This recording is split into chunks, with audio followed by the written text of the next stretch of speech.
जय बद्री विशाल, जय बाबा केदार। हेलो दोस्तों, नमस्कार। आप सभी का एक बार फिर से जगवान जी पहाड़ी ब्लॉग में देवभूमि उत्तराखंड की ब्रह्म नगरी पोला गांव से हार्दिक स्वागत है। दोस्तों, जैसा कि मैंने आपको गंगरोल देवता की चौकी गांव से कोटेश्वर स्नान यात्रा के भाग 2 में बताया कि हम इस समय पोला गांव में पहुंच चुके हैं।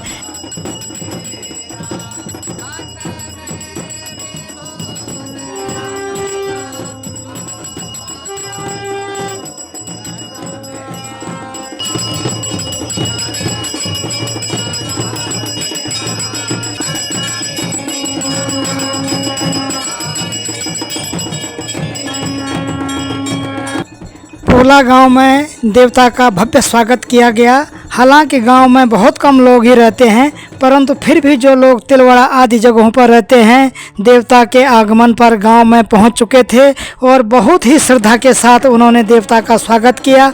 देवता के साथ आए हुए सभी लोगों को जलपान कराया, फल इत्यादि वितरित किए। ये पोला गांव के लोगों की देवता के प्रति आस्था और श्रद्धा को दिखाता है। इसके बाद देवता पोला गांव में भ्रमण यानी कि मोजाज करते हैं और फिर यहां से नरगिड्डा के लिए रवाना हो जाते हैं।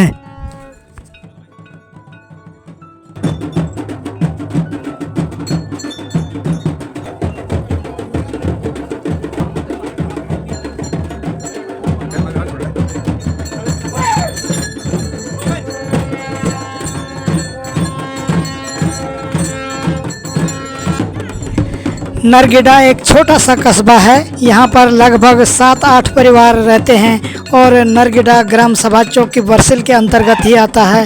देवता के यहाँ पहुँचने पर सभी लोगों ने देवता का बहुत ही श्रद्धा और निष्ठा के साथ स्वागत किया और अपने अपने घरों में देवता को स्वागत और भेंट स्वरूप अर्घ्य की थाली सजाई और फिर देवता को चौकी के लिए रवाना किया।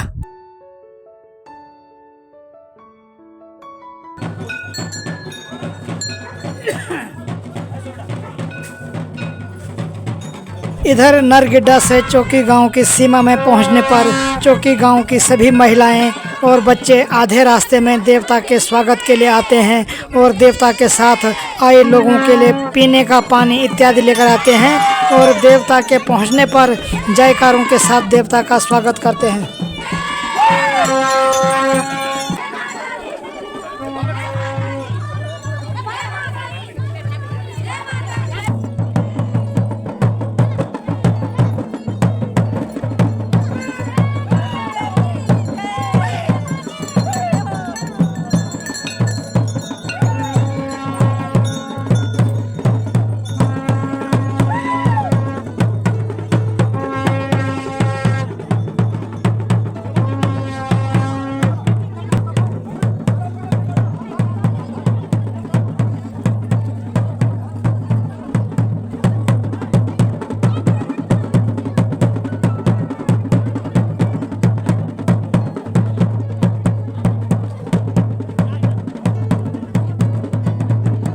और फिर उसके बाद देवता चौकी से बरसिल की ओर रवाना हो जाते हैं। दोस्तों, जैसा कि आपको मालूम ही है कि चौकी और बरसिल एक ही गांव है। बरसिल में नेगी लोग रहते हैं। बरसिल में पहुंचने पर भी देवता का बहुत ही भव्य तरीके से स्वागत किया गया।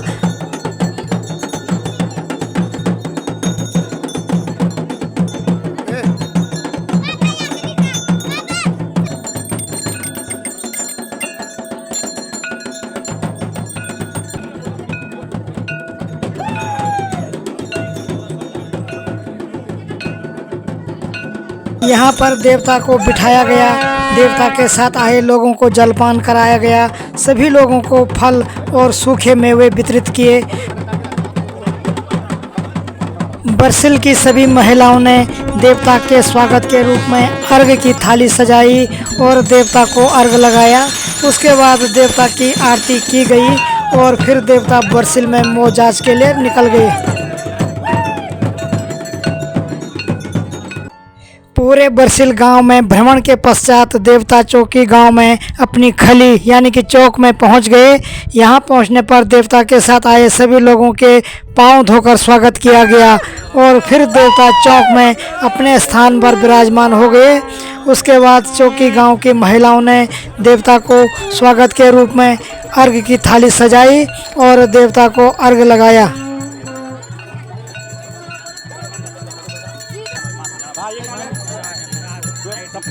उसके बाद 26 तारीख की सुबह देवता चौकी गांव का पावन भ्रमण करते हैं, यानी कि मौजाज करते हैं। देवता के पसवा लोग देवता के निशान के साथ पूरे गांव का भ्रमण करते हैं। देवता का पूरे गांव में भ्रमण करना यानी कि मौजाज करना नकारात्मक शक्तियों का नाश और सुख समृद्धि का प्रतीक माना जाता है। घर घर में मौजाज करके देवता अपने भक्तों को आशीर्वाद देते हैं।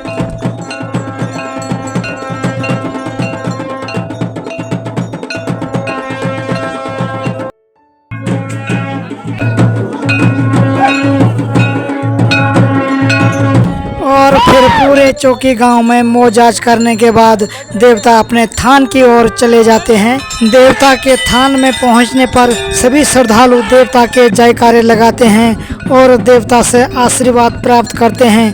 उसके बाद देवता अपने थान पर विराजमान हो जाते हैं।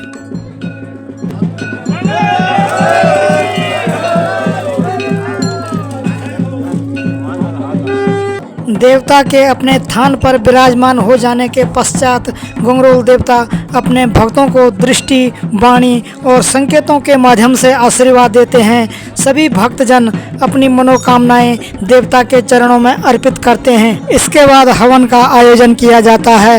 वैदिक मंत्रोच्चार के साथ अग्नि प्रज्वलित की जाती है। हवन कुंड में घी, जौ, तिल और अन्य पवित्र हवन सामग्री अर्पित की जाती है।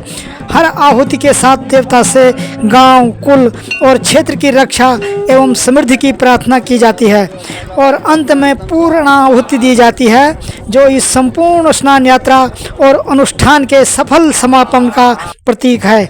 हवन की अग्नि से उठती सुगंध पूरे वातावरण को पवित्र और सकारात्मक ऊर्जा से भर देती है और अंत में सभी भक्तों को प्रसाद स्वरूप भोजन कराया जाता है। यह भोजन केवल अन्न नहीं, देव कृपा का प्रत्यक्ष रूप माना जाता है। सभी लोग एक साथ पंक्ति में बैठकर प्रसाद ग्रहण करते हैं। यह सामूहिक भोजन समरसता, भाईचारे और कुल की एकता का प्रतीक माना जाता है। इस प्रकार से देव आशीर्वाद, हवन, पूर्णाहुति और प्रसाद वितरण के साथ गंगरोल देवता की पावन स्नान यात्रा पूर्ण श्रद्धा और परंपरा के साथ संपन्न होती है। जय गंगदेव महाराज।